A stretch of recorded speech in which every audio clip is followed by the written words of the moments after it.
Samantala, ikinatuwa naman ng mga senior citizens ang mga malaking pondong inilaan ng gobyerno para sa kanila sa ilalim ng panukalang pambansang budget sa susunod na taon. Kasunod nito, umaasa rin silang maaprubahan na ang panukalang 2,000 pisong aumento sa SSS pension. Samantala, tiniyak ni Finance Secretary Sunny Dominguez na hindi tatanggalin ang kanilang diskwento sa pagkain at gamot. May report si Ria Fernandez. Sa 2017 budget proposal, dinoble ng pamahalaan ang pondo nito para sa may hirap na senior citizen.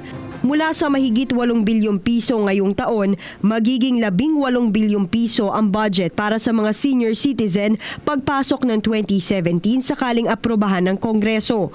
Ayon kay Finance Secretary Sunny Dominguez, ito'y dahil nais ng Administrasyong Duterte na mas lumawak pa ang bilang ng matatandang benepisyaryo.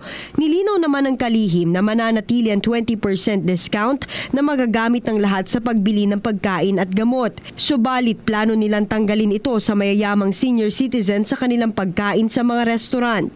Masaya si Nanay Emerenciana, 70 years old, sa balitang ito. Umaasa siya na kasabay nito ay matutuloy na rin ang itinutulak na 2,000 pisong aumento sa SSS pension. Tuwa po. Nakakatulong ako sa mga apo ko na nag-aaral. Kahit paano makakatulong ako.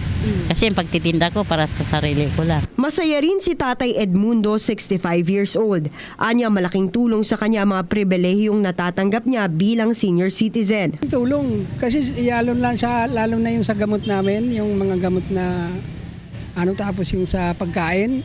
Napakalaking tulong yun. Samantala, si Nanay Dolores, 65 years old, hindi sang-ayon na bawasan ng pribilehiyo ng mayayamang senior citizen. Hindi ako mayaman. Siguro hindi tama. Kung senior citizen ka, lahat yan. Dapat. Mahirap mayaman. Para sa PTV News, Ria Fernandez.